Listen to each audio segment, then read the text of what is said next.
नमस्कार, आप देख रहे हैं न्यूज वॉच इंडिया। मैं हूं सुरजीत सिंह। आज की पॉलिटिक्स में आपका स्वागत है।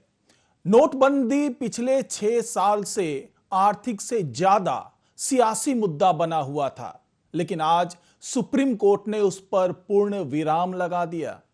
सुप्रीम कोर्ट ने माना कि मोदी सरकार ने नोटबंदी लागू करने के लिए ना तो किसी तरह के कानून का उल्लंघन किया और ना ही संविधान के किसी प्रावधान की अनदेखी की। सुप्रीम कोर्ट की संवैधानिक पीठ ने नोटबंदी को सही ठहराने का फैसला सुनाते हुए कहा कि इस मामले में सरकार की नीति और नीयत दोनों ही ठीक थी।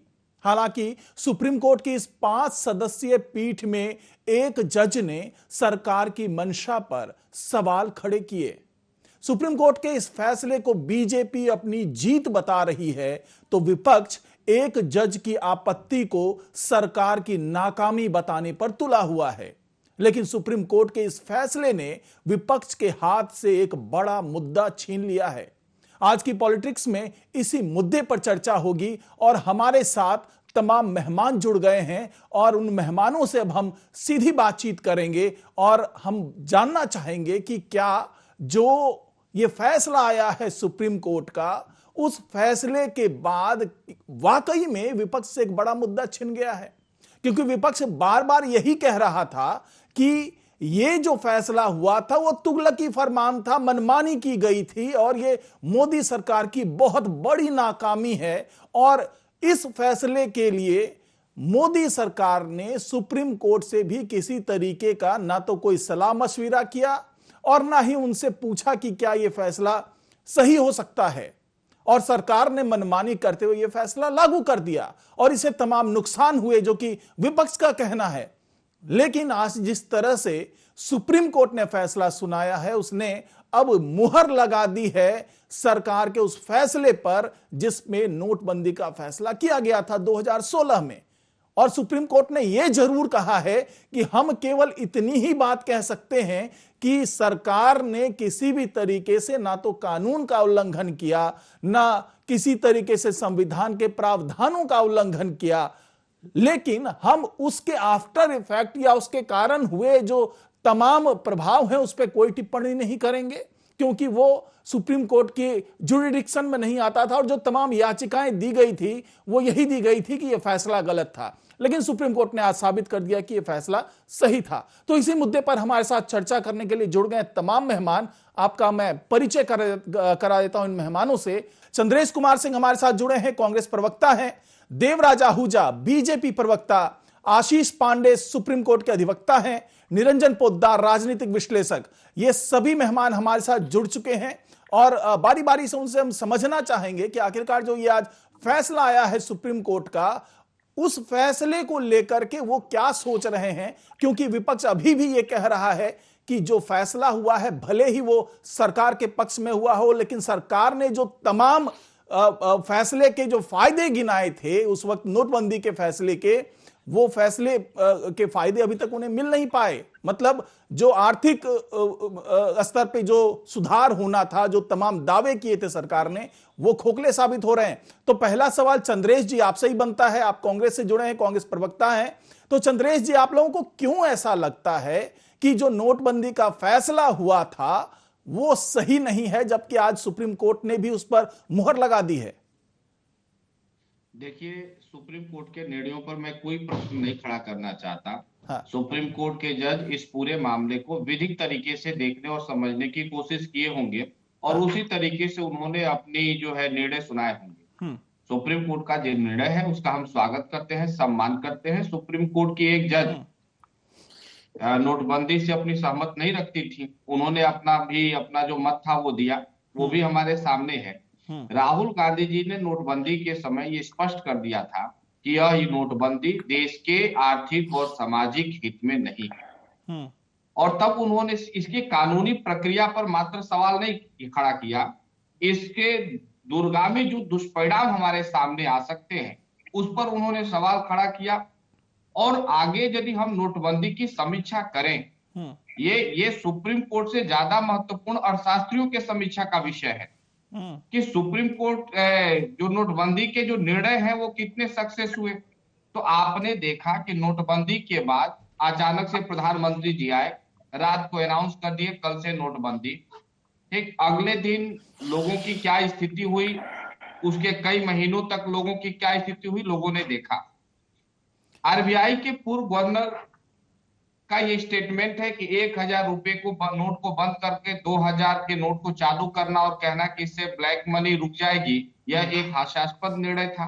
डिजिटल लेन देन में भी हमारे पास ज्यादा सुविधाएं नहीं थी, एक आधी कंपनियां उस समय स्टेब्लिश थी जिनको बड़े पैमाने पर लाभ पहुंचाया गया।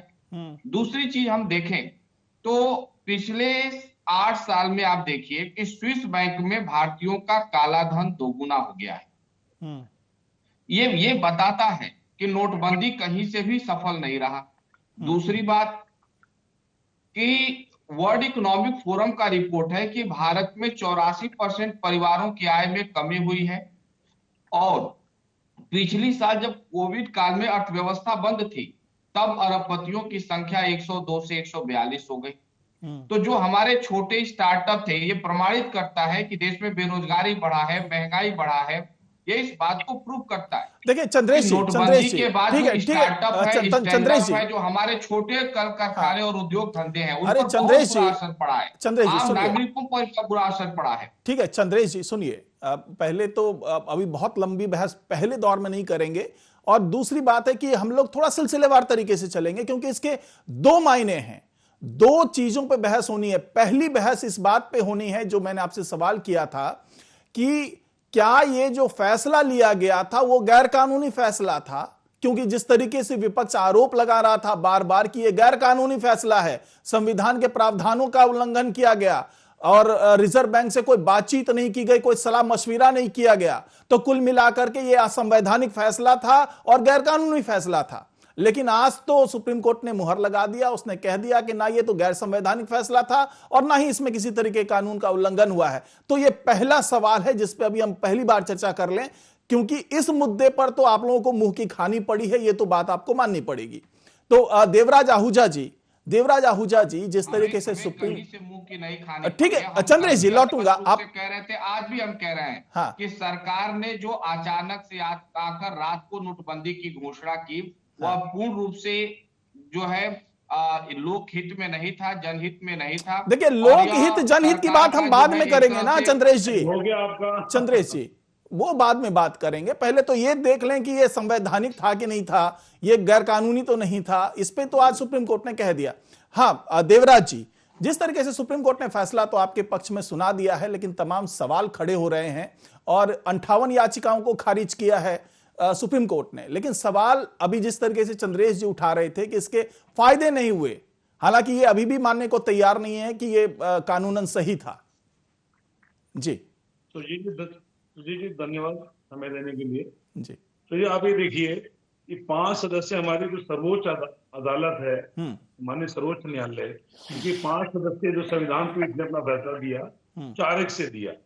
एक जो अपने जस्टिस नवागना, उनका फैसला उनकी सोच हो सकती है, ठीक है, उनका भी अधिकार है क्योंकि 5 जजों की पीठ थी, लेकिन 4 जजों की पीठ का फैसला जो है नोटबंदी के पक्ष में आना तो अपना में दर्शाता है कि माननीय सर्वोच्च न्यायालय हमारा सबसे जो है अपना सर्वोच्च स्तर पे अपना जो फैसले लेता है, उनका फैसला जो देश हित में आना या जो भारत सरकार के हित में आना, आरबीआई के हित में आना, तो नोटबंदी का एक अच्छा स्टेप माना गया है। और आप देखिए नोटबंदी से सबसे बड़ा फायदा हुआ जो टेरर फंडिंग का, जो कि आज आप देखिए जो कि हैदराबाद में ब्लास्ट होता था, दिल्ली में होता था, जयपुर में होता था, वो फंडिंग इनकी जो बंद हो गई है एक बात। दूसरा जो चाइना से इतना जो ब्लैक मनी आती थी और इतना मामला होता था वो सारा बंद हो गया।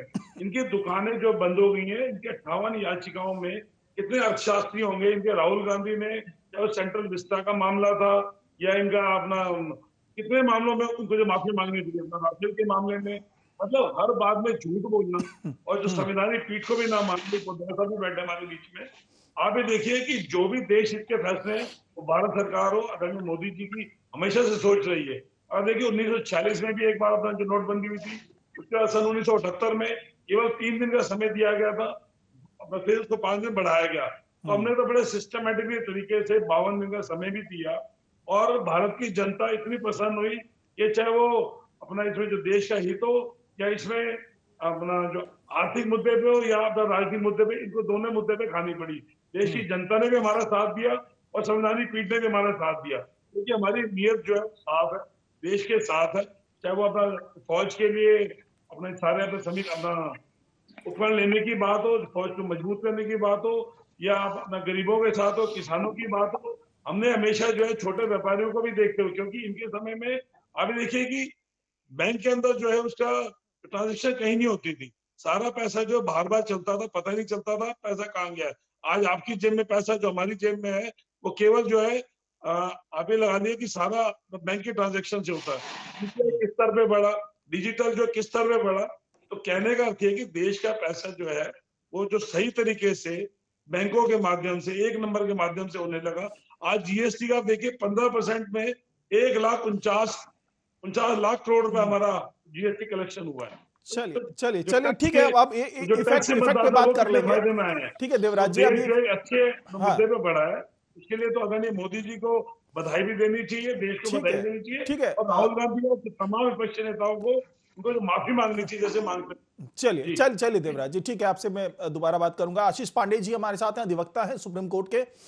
आशीष पांडे जी, जिस तरीके से आज याचिकाओं को खारिज किया सुप्रीम कोर्ट ने और ये मुहर लगा दी कि जो नोटबंदी का फैसला हुआ है वो पूरी तरीके से कानूनन सही था, संवैधानिक था पूरी तरीके से, तो अब क्या फिर कोई गुंजाइश बच रही है? क्योंकि ये संविधान पीठ थी, 5 सदस्यीय पीठ थी, बड़ी बेंच थी, और उसका फैसला आना, तो क्या इसके बाद भी गुंजाइश बचती है कि इस फैसले के खिलाफ इसको चुनौती दी जा सके, इस पर अपील की जा सके?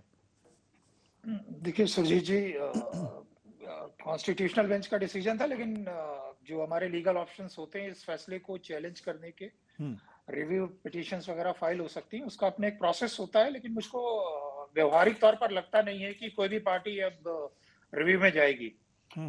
देखिए, मैं कोई पॉलिटिकल पार्टी को रिप्रेजेंट नहीं करता हूं, मैं वाद विवाद में नहीं पढ़ूंगा। डिमोनेटाइजेशन के क्या पॉलिटिकल और सोशल इकोनॉमिक इम्प्लीकेशंस रहे, इस पर भी मैं नहीं जाता हूं। लेकिन आज 5 जजेस ने जो फैसला दिया उसको 4-1 से दिया, और अभी बात चल रही थी, हमारी कांग्रेस के प्रवक्ता बैठे, इन्होंने कहा कि एक जो डिसेंटिंग जजमेंट आया है वो उसने नोटबंदी को सही नहीं ठहराया है। देखिए, काफी कंफ्यूजन है इस चीज को लेकर, मीडिया में चल रहा है सुबह से।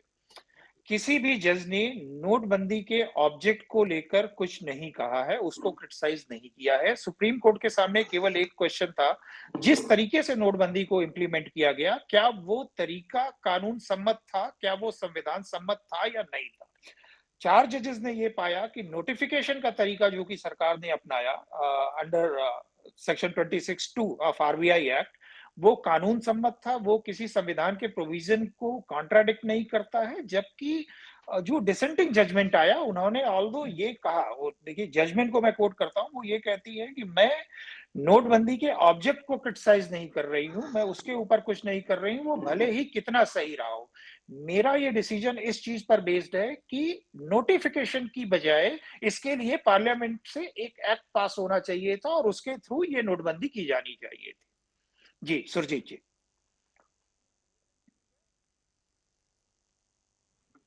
सुन पा रहे हैं जी निरंजन जी?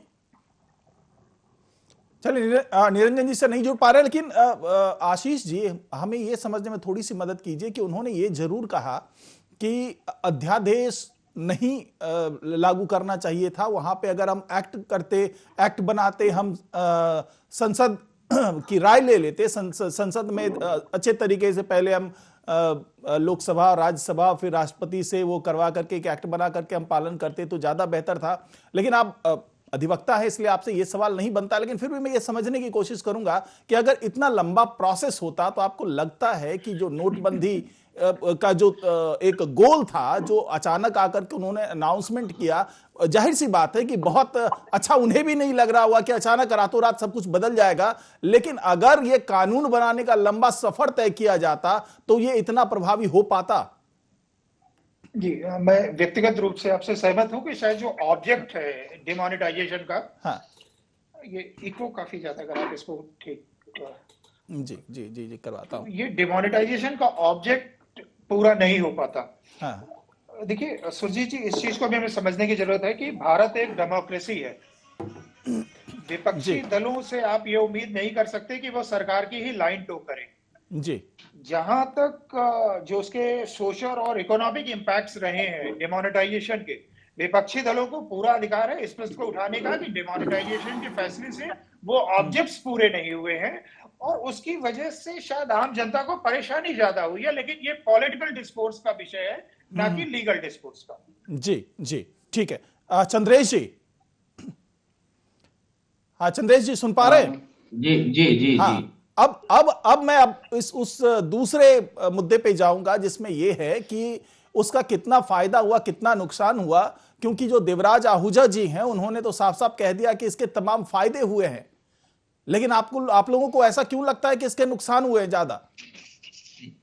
मैं एक बात स्पष्ट करना चाहता हूं, अभी हमारे सुप्रीम कोर्ट के माननीय अधिवक्ता ने कहा कि जो उसका गोल था, वो गोल यदि अचानक से लागू नहीं किया जाता तो शायद पूरा नहीं हो पाता। गोल क्या था?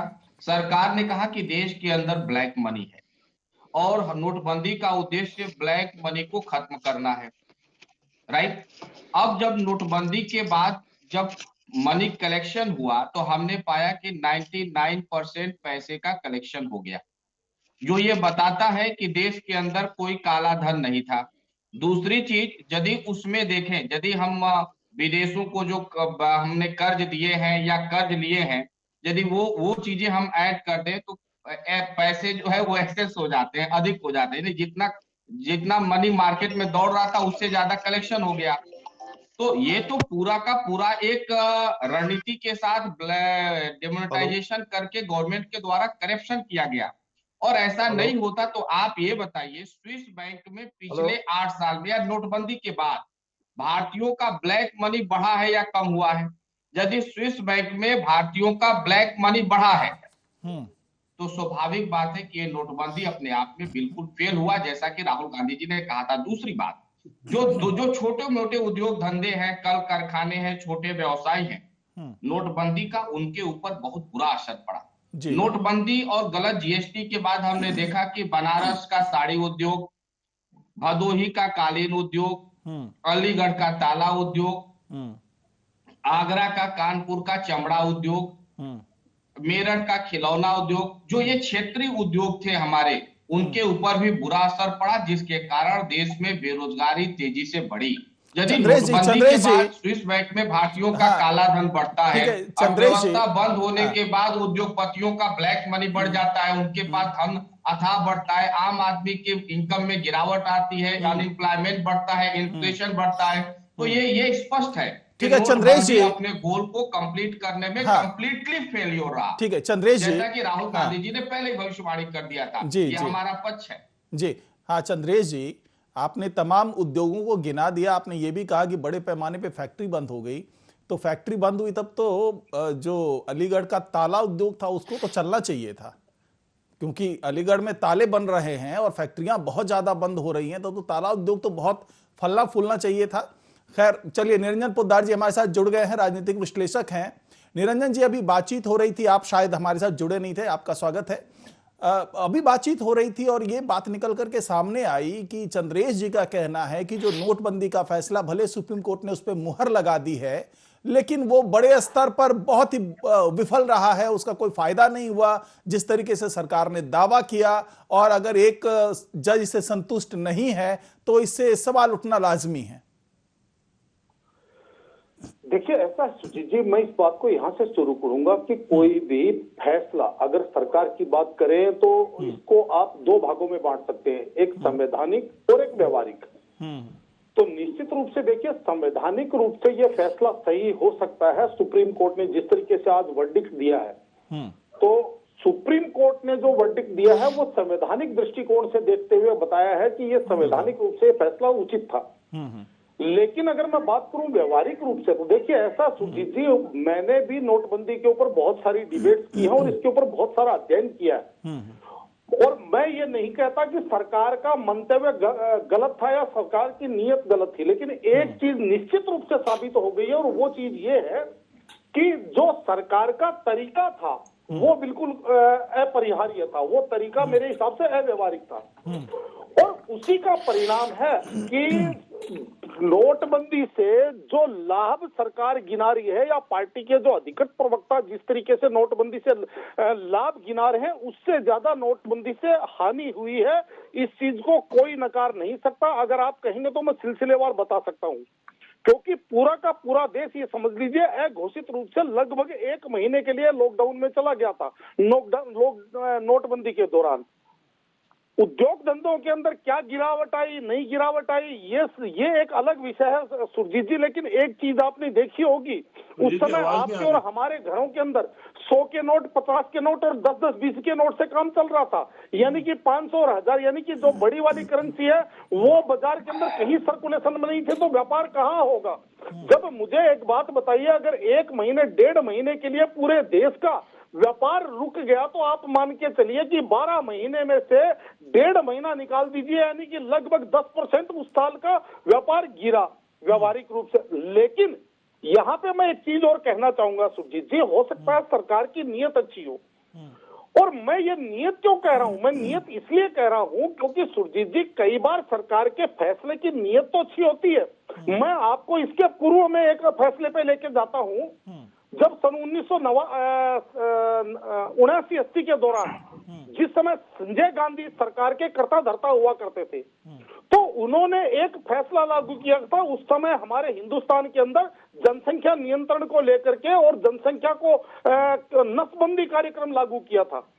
और मैं जो सुरजीत जी, मैं दोनों फैसलों को एक ही दृष्टिकोण से देखता हूं। मेरा यह मानना है कि संजय गांधी के द्वारा लिया हुआ नसबंदी का फैसला और मोदी सरकार के द्वारा लिया हुआ नोटबंदी का फैसला, दोनों फैसले मेरे हिसाब से देश के भविष्य के लिए बहुत उचित फैसले थे।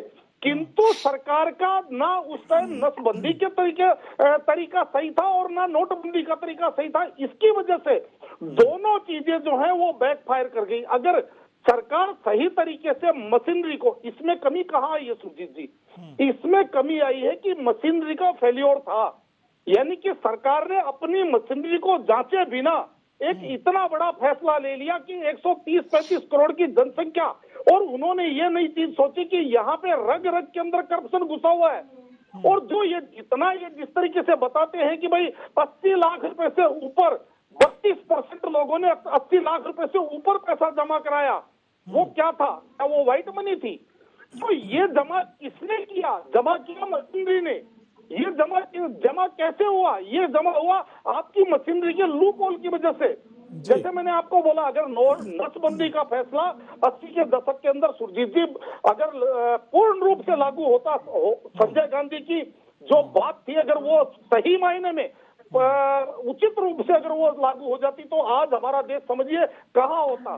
कि संसाधन तो इतने ही होते लेकिन खाने वाले जो 40% लोग कम होते, तो हम कितने आज आप ये मान के चलिए साधन संपन्न होते। तो वैसे ही नोटबंदी का फैसला भी मेरे हिसाब से सरकार ने अपनी मशीनरी को, अपने सिस्टम को, अपने सारे जो उसके सरकार के आगे पीछे की जो जितनी भी जो चीजें होती हैं उनको देखे बिना अचानक आप ये मान के चलिए कि आकर के एक दिन अचानक बोल दिया गया, और उसका दुष्परिणाम शायद कहीं ना कहीं अभी तक भी उसका, अभी तक आप ये नहीं कह सकते कि नोटबंदी का जो है वो प्रभाव अभी तक भी मेरे हिसाब से कहीं ना कहीं देश की रगों के अंदर आपको निरंजन जी मिलेगा। निरंजन जी, आपकी बात से एक थोड़ा सा एग्जांपल से समझा जा सकता है कि सरकार की मंशा तो वाटर टैंक को भरने की थी, लेकिन वाटर टैंक में जो तमाम छेद थे उसको बंद किए बिना वो भरने की मुहिम में जुट गई, ऐसा कुछ कह सकते हैं? जी बिल्कुल। ठीक है, देवराज आहूजा जी, अब सवाल उठ रहे हैं, जैसा कि निरंजन पोद्दार जी ने भी बताया, बड़े अच्छे वरिष्ठ पत्रकार हैं, बहुत अच्छी नजर रखते हैं, आर्थिक विश्लेषण भी करते हैं बहुत अच्छा। तो उनकी बातों को अगर आधार बना लिया जाए तो यही बात निकल कर आती है कि नीयत भले ही अच्छी थी सरकार की, लेकिन उसके लिए जो एक इंफ्रास्ट्रक्चर पहले से तैयार किया जाना चाहिए था, एक मशीनरी तैयार की जानी चाहिए थी और तमाम तरीके की व्यवस्था की जानी चाहिए थी, उस व्यवस्था को किए बिना सरकार ने बहुत आनन फानन में यह फैसला कर लिया और इस फैसले के कारण लोगों को व्यवहारिक तौर पर बहुत ज्यादा दिक्कत हुई। और इसका जो दूरगामी प्रभाव की बात की जाए, जो अब विपक्ष इस पे सवाल खड़े कर रहा है कि इसके दूरगामी प्रभाव जो दावे किए गए थे सरकार की तरफ से, वो देखने को नहीं मिले। सुरजीत जी, आप ये बताइए, निरंजन जी इतने हमारे वरिष्ठ पत्रकार हैं, आरबीआई से 6 महीने तक में जो चर्चा रही, में तमाम एक्सपर्टाइज, तमाम अर्थशास्त्री से बैठ के इस मुद्दे को जो है संचालित करने का निर्णय लिया गया, किया। पहली बात। दूसरी बात देखिए, 2016 से 2016 तक जो है 88% जो है कैश इन्फ्लेशन हमें चलता था, कैश फ्लो में चलता था। आज जो है 22%, तो 88% का ना तो बैंक से कोई लेन देन था, ना वो 1% में कहीं आता था, ना कोई टैक्स आता था उस समय, केवल जो है ब्लैक मनी और चोरी का पैसा जो है सारा चलता था। और जो कांग्रेस की सरकार है, हमने क्या क्या तमाम जो करती रही है वो सबके सामने है।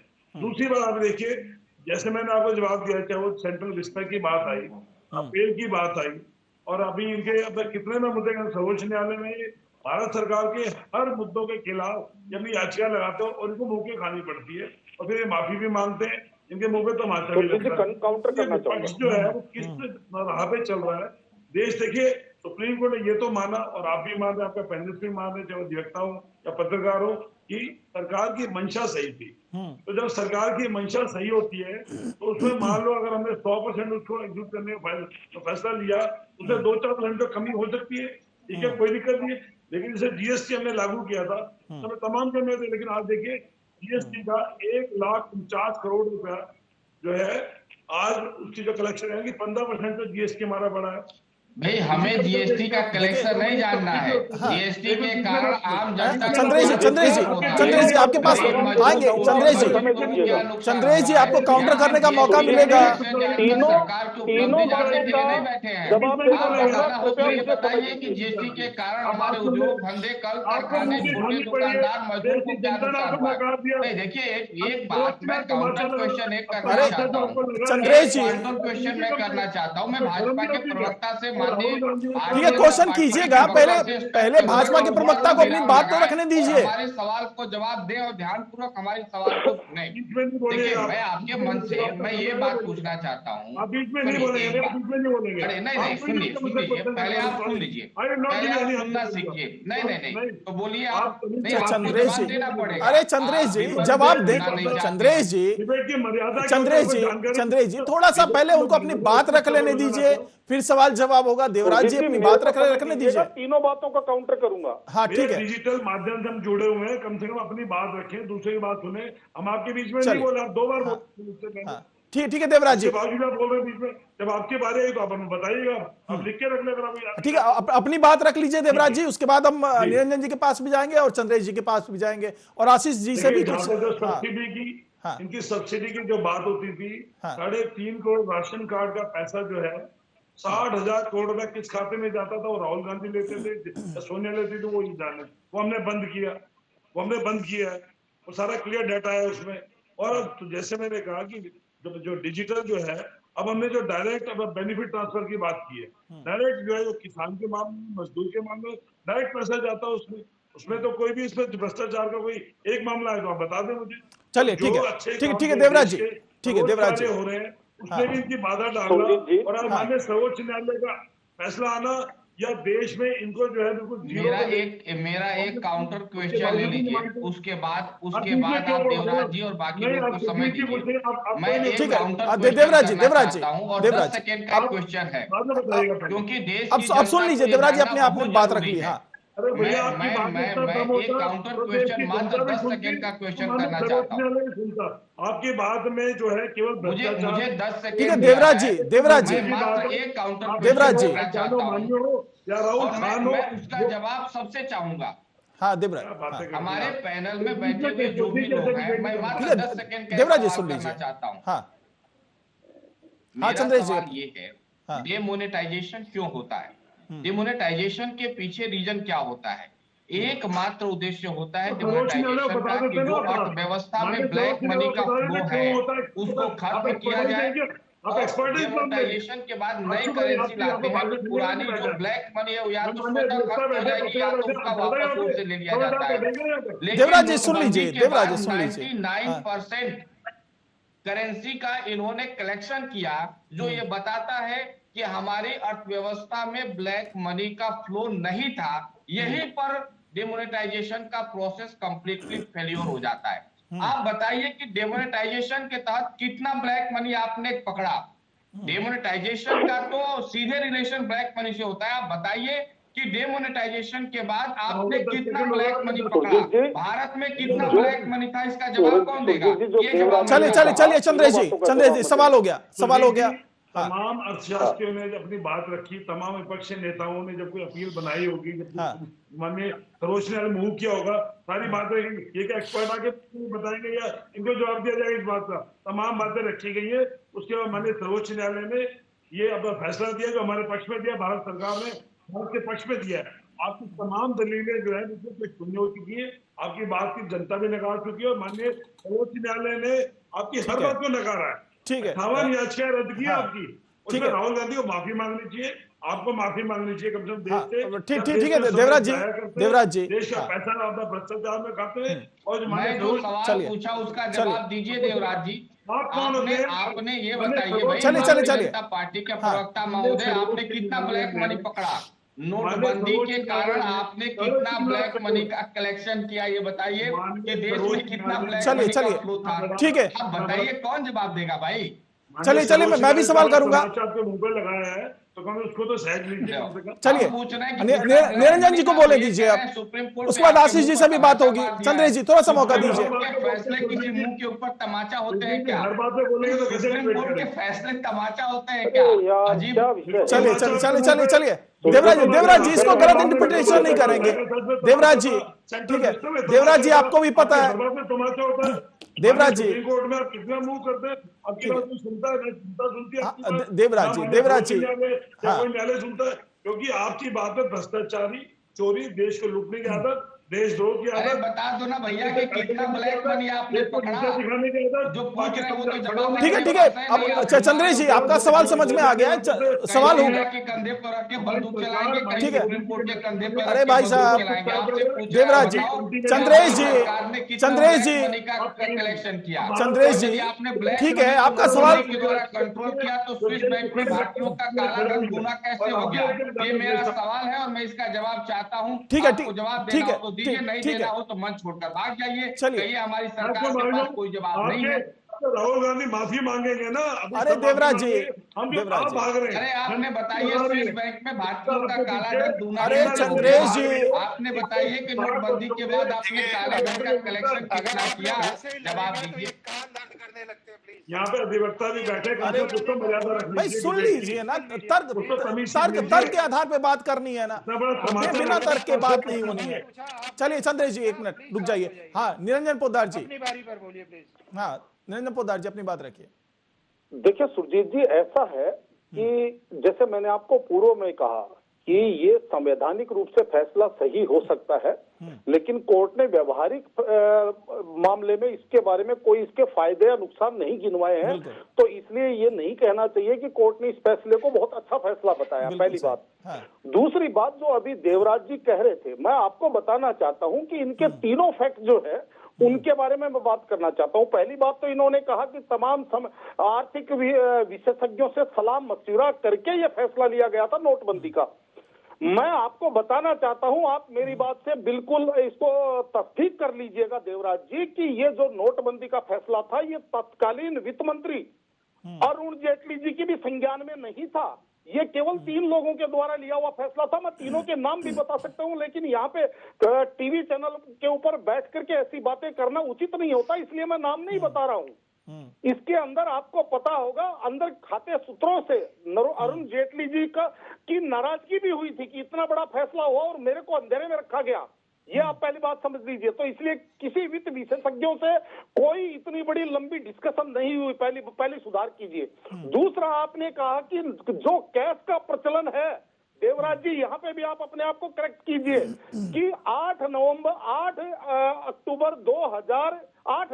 2016 से पहले देश के अंदर 19 लाख करोड़ रुपया कैश प्रचलन में था, आज की तारीख में 33 लाख करोड़ रुपए प्रचलन में है। यानी कि जो कैश का कैश फ्लो है वो देश का 1.5 गुने से ज्यादा हुआ है। आप ये मत कहिए कि नोटबंदी से कैश फ्लो रुक गया है। डिजिटल ट्रांजैक्शन बेशक बढ़े हैं लेकिन कैश ट्रांजैक्शन भी बढ़ा है। दूसरी बात आप ये ध्यान रखिएगा। तीसरी बात, आप जैसे अभी जीएसटी को जस्टिफाई कर रहे थे देवराज जी, आज आपने जो 18-28% जीएसटी लगा रखी है, आप इसको 50% कर दीजिए, 80% कर दीजिए, अगले महीने आपकी जीएसटी 3 लाख करोड़ हो जाएगी। तो आप इस चीज को भी ऐसे मत कीजिए, क्योंकि देखिए ऐसा है कि टैक्सेशन सिस्टम जो आपका, जो हमारे यहाँ पहले बिगिनिंग टैक्स हुआ करता था, उसको आपने डेस्टिनेशन टैक्स के अंदर उसको तब्दील कर दिया। पहले हमारे यहाँ जो छोटी यूनिट थी, आज आप एक बात बताइए सुरजीत जी, कभी आपने गंभीरता से सोचा है कि देश के अंदर इंपोर्ट इतना क्यों बढ़ गया, इंपोर्ट 11 गुना क्यों बढ़ गया पिछले 7 साल के अंदर? इसका केवल और केवल एक ही कारण है, यहाँ का एमएसएमई जो वर्ग है, यहाँ की जो मीडियम और स्मॉल स्केल इंडस्ट्री जो थी, जो यहाँ पे 80% लोगों को 80% से ज्यादा लोगों को रोजगार देती है, आज वो आप ये मान के चलिए बहुत ही बुरे दौर से गुजर रही है। मैं इस चीज को साबित कर सकता हूँ। और ये जो फैसला है ये जीएसटी के कारण है। जीएसटी के कारण क्या है वो भी मैं आपको बता देता हूँ। आप देखिए सुरजीत जी, बहुत महत्वपूर्ण बात, मेरे को देवराज जी से एक बात का जवाब दीजिए। सरकार आज तक मेरे को इस बात का जवाब नहीं दे पाई। सुरजीत जी, एक एग्रीकल्चर मशीन होती है जिसको हम ट्रैक्टर बोलते हैं, जो खेतों के अंदर चलता है। आप देखिए सरकार का फैसला, जीएसटी के अंदर कंप्लीट ट्रैक्टर के ऊपर सरकार 12% जीएसटी लगाती है, और उसी ट्रैक्टर के पार्ट्स के ऊपर यानी कि उसके कल पुर्जों के ऊपर 18 और 28% टैक्स लगाती है। तो मुझे एक बात, और वो जो ट्रैक्टर है वो उन्हीं कल पुर्जों को असेंबल करके बनाया जाता है। आप मुझे एक बात बताइए, कहाँ से तथ्य फर्क है? यानी कि बकरी के ऊपर 18% 12% टैक्स और बकरी के बच्चे पे 18% टैक्स, ये कहाँ से तथ्य फर्क है? लेकिन केवल और केवल, और दूसरी बात आपको मैं बताऊं सुरजीत जी, पहले जो एमएसएमई होता था, यानी कि हमारे देश के अंदर जो व्यवस्था बनी हुई थी वेट व्यवस्था, उसके अंदर 2.5 करोड़ तक एक्साइज एग्जाम्प्टेड था। यानी कि जो छोटा स्केल का व्यापारी होता था वो 2.5 करोड़ तक का व्यापार करता था, वो 12% उसको टैक्स नहीं देना पड़ता था, यानी एक्साइज नहीं देनी पड़ती थी।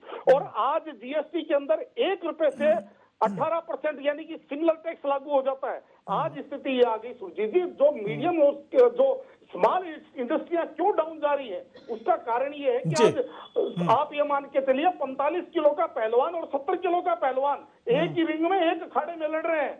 तो ये सरकार की कुछ नीतियां हैं जिनको आपको सोचना पड़ेगा। केवल टेलीविजन पे आकर के आप इसको जस्टिफाई करेंगे, मेरे हिसाब से कहीं से कहीं तक उचित नहीं है। देवराज जी एक मिनट थोड़ी मोहलत दीजिएगा, सुधारने की कोशिश कीजिए।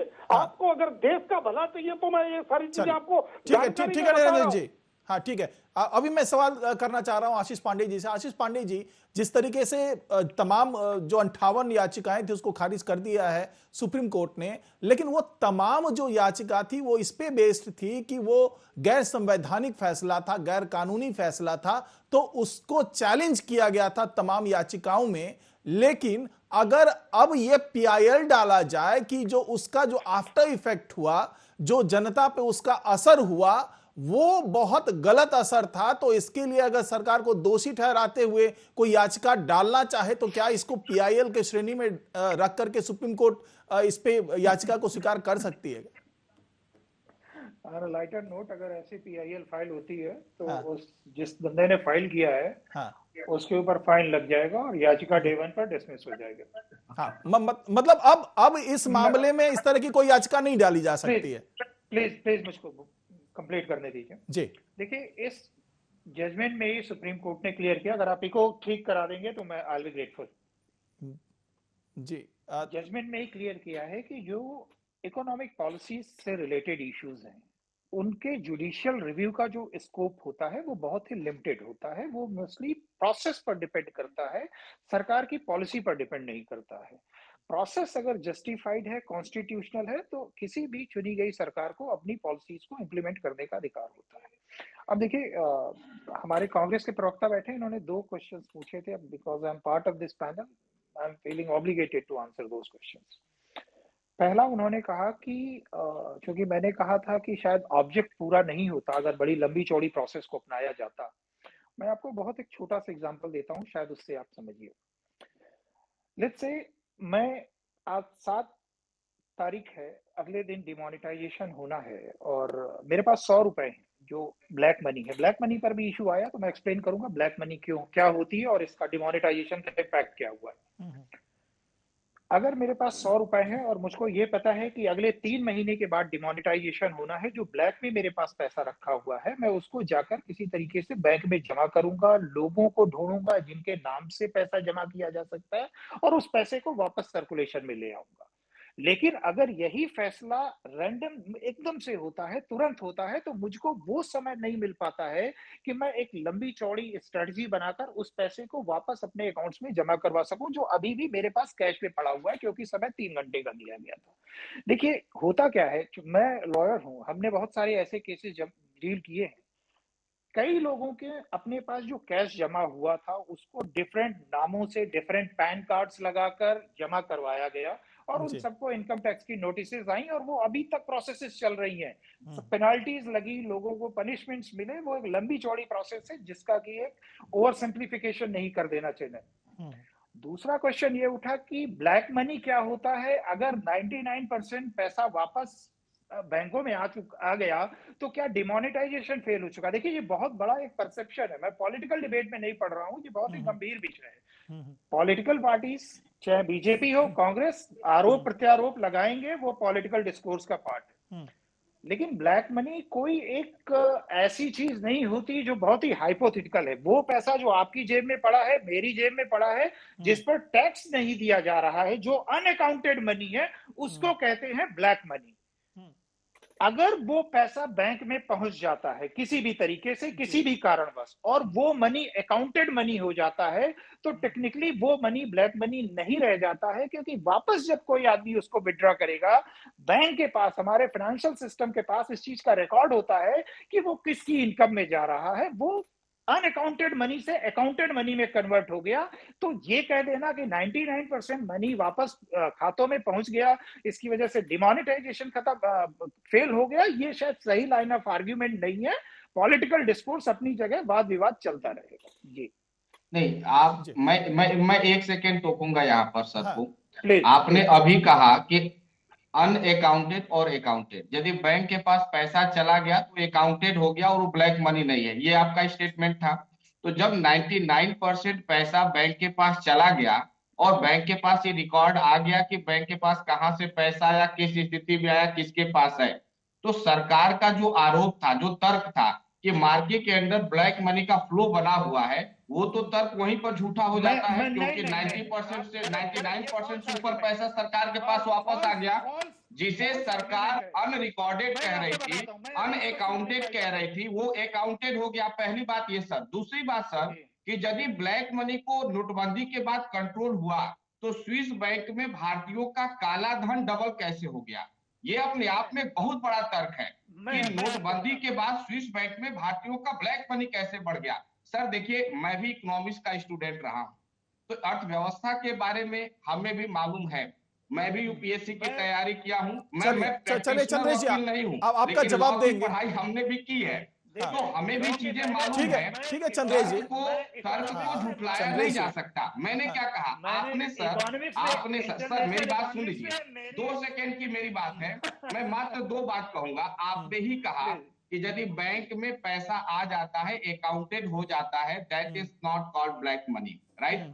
तो सरकार ने माना कि 99% से अधिक पैसा सरकार के पास आ गया। अब इसमें एक बात मैं जोड़ूंगा कि जो भारत सरकार ने विदेशों से कर्ज लिया है और जो भारत सरकार ने विदेशों को कर्ज दे दिया है, उसको यदि ऐड कर दिया जाए तो ये 100% से अधिक हो जा रहा है। तो ये एक सुनियोजित करप्शन था। दूसरा, यदि नोटबंदी के कारण ब्लैक मनी को, चंद्रेश जी आपका सवाल हो गया। भारतीयों का काला धन डबल कैसे हो गया, ये मैं जवाब चाहता हूँ। हाँ, मैं आपको बताता हूँ भारतीयों का काला धन डबल कैसे हो गया। हाँ। सबसे पहले आप ये बताइए कि आपके पास इस चीज का क्या प्रूफ है कि भारतीयों का काला धन डबल हो गया? प्लीज। तमाम ऐसे रिकॉर्ड है। नहीं, तमाम ऐसे, ये रिकॉर्डेड बात है, मैं अनरिकॉर्डेड बात नहीं कर रहा। जिस आंकड़े के साथ सरकार ये कहती है कि स्विस बैंक में भारतीयों का काला धन है, उसी आंकड़े के साथ मैं ये बात कर रहा हूँ कि स्विस बैंक में भारतीयों का काला धन हुआ है। और सर, इस मामले की जरा आप छानबीन करिएगा, आपको पता चल जाएगा। आप करिए, आप ये बता रहे हैं, आप छानबीन करिए और मुझको बताइए कहाँ काला धन है। क्या बातें करते हैं जी, इनकी बात में कोई तर्क नहीं है। नहीं, बात में बिल्कुल दम है। मैं बिल्कुल एविडेंस के साथ बात करता हूँ। मैं जो बात कह रहा हूँ, मैं हवा में बात नहीं कर रहा हूँ। जिस एविडेंस के साथ सरकार ये बात कहती है कि वो स्विस बैंक में भारतीयों का रिकॉर्डेड कितना चंद्रेश जी, हाँ, ये रिपोर्ट है स्विस बैंक का कि भारतीयों का काला धन यानी भारतीयों का मनी स्विस बैंक में जमाए बढ़ी हैं। अरे चंद्रेश जी, चंद्रेश जी, हाँ, आप यहाँ पर रहते हैं, स्विस बैंक से आपको ईमेल आया हुआ है?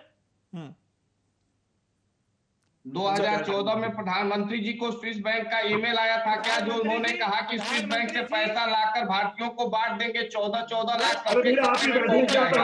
ये प्रधानमंत्री जी का जो स्टेटमेंट आया था, वो ईमेल आया था क्या? चलिए थोड़ा तर्क की बात कर लेते हैं। ठीक है, मैं इसको दूसरा तरीके से, चंद्रेश जी, मैं इसको दूसरे तरीके से पूछ रहा हूँ। चंद्रेश जी, नहीं कहता हूँ।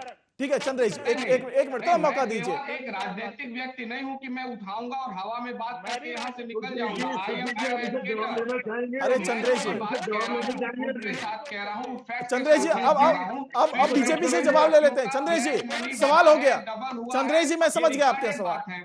चंद्रेश जी, देवराज, प्रति भारतीय पर विदेशी कर्ज एक साल में डबल हुआ है, ये रिकॉर्डेड बात है। चंद्रेश जी, कमी हुई है, रिकॉर्डेड बात हुआ है। अरे चंद्रेश जी, एक मिनट रुकिए ना। और इन्फ्लेशन तेजी से बढ़ा, रिकॉर्डेड बात है। और ये सब कुछ नोटबंदी के बाद। अरे जवाब चाहिए आपको चंद्रेश जी, या ऐसे ही बोलना है?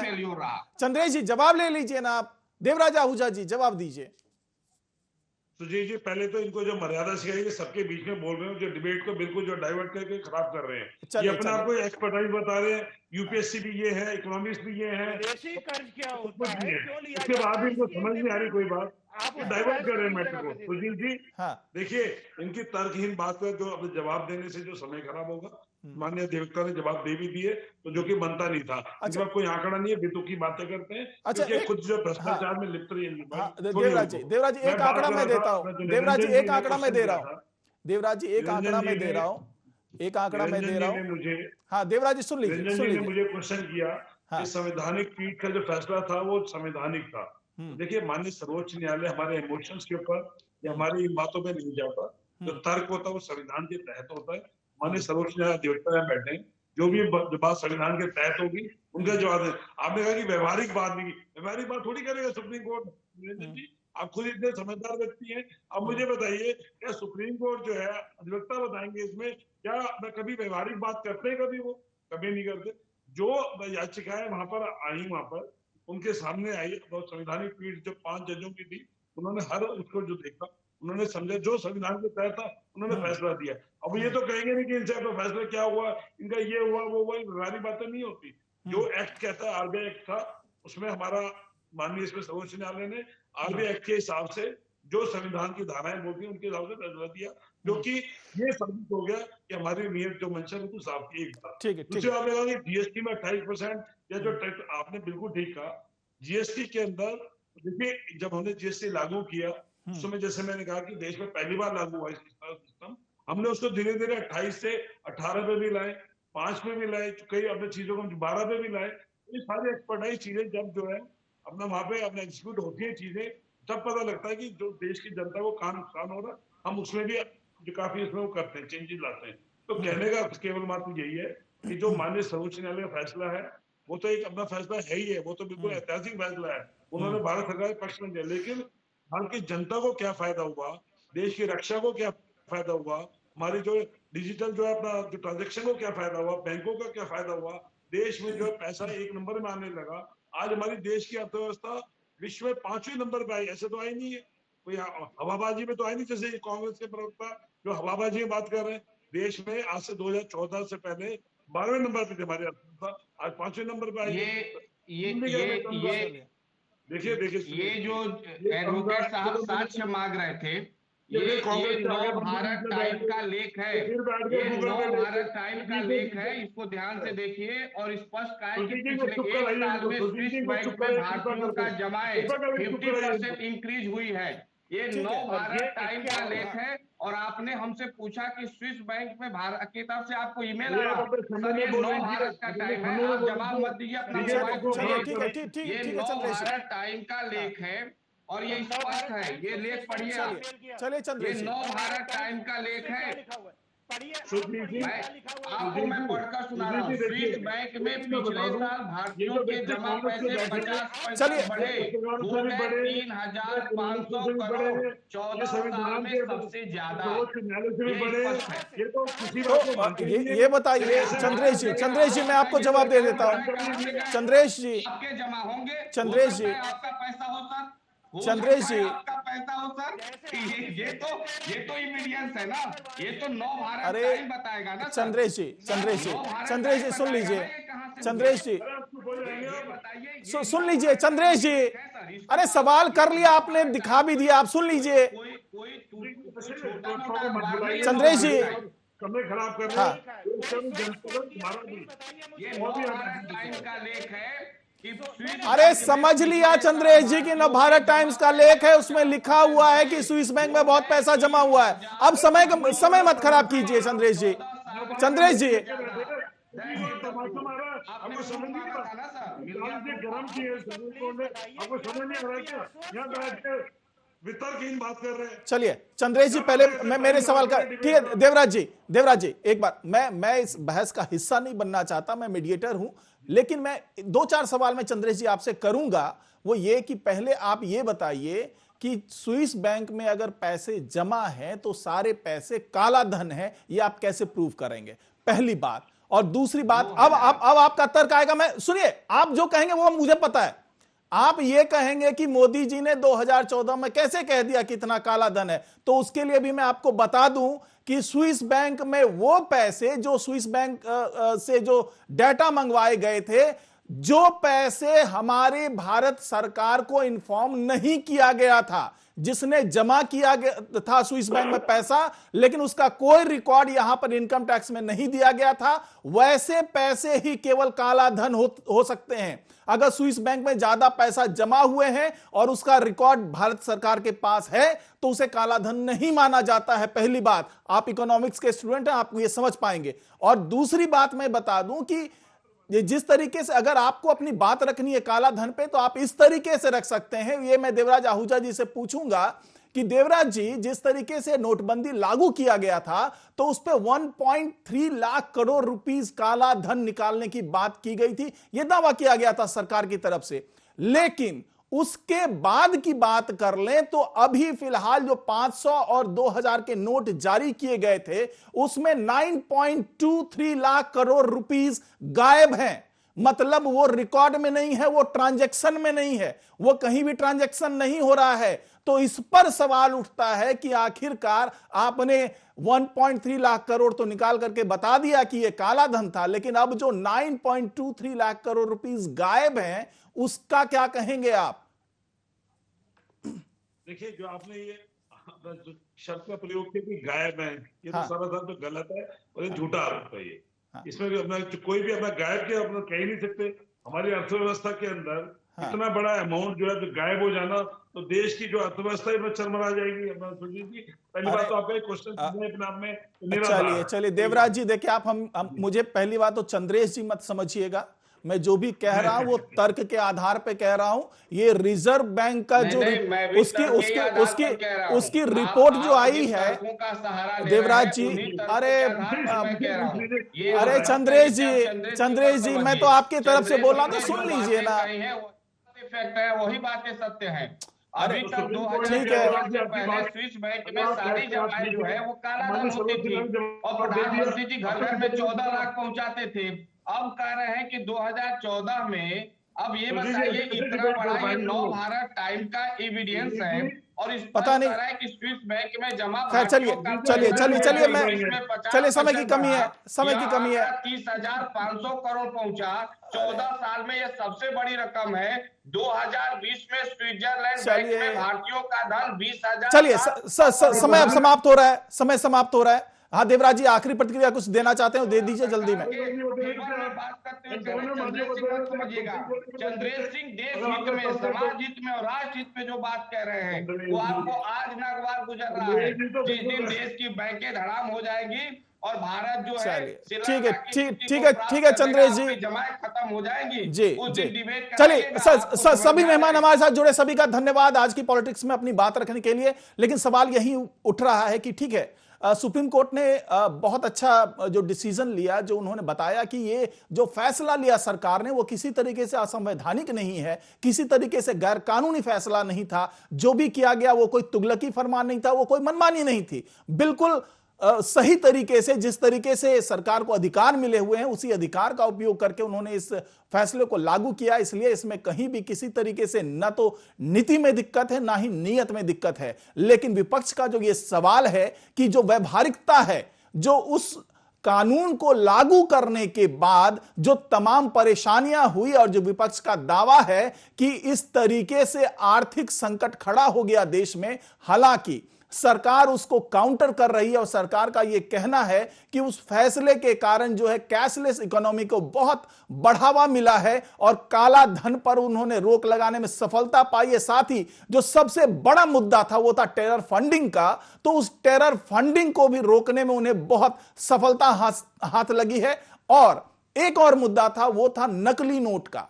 तो सरकार ने यह दावा किया है कि जब से नोटबंदी हुई है तब से नकली नोट जो सर्कुलेशन में था वो खत्म हो गया और इस नए नोट को कॉपी करना बहुत ही मुश्किल है। इसलिए नकली नोट का काम अभी भी चल रहा है, लेकिन जो उसका परसेंटेज है वो पहले की तुलना में काफी कम है। इसलिए सरकार का ये जो सरकार ने तर्क दिया था कोर्ट में कि इन तमाम मोर्चे पे, इन तमाम फ्रंट पे उसे सफलता हासिल हुई है। इसलिए नोटबंदी का कानून, जो नोटबंदी पर फैसला लिया गया था वो बिल्कुल सही था और बहुत अच्छा प्रभाव उसका देखने को मिल रहा है और सुप्रीम कोर्ट ने इस पर अपनी मुहर भी लगा दी है।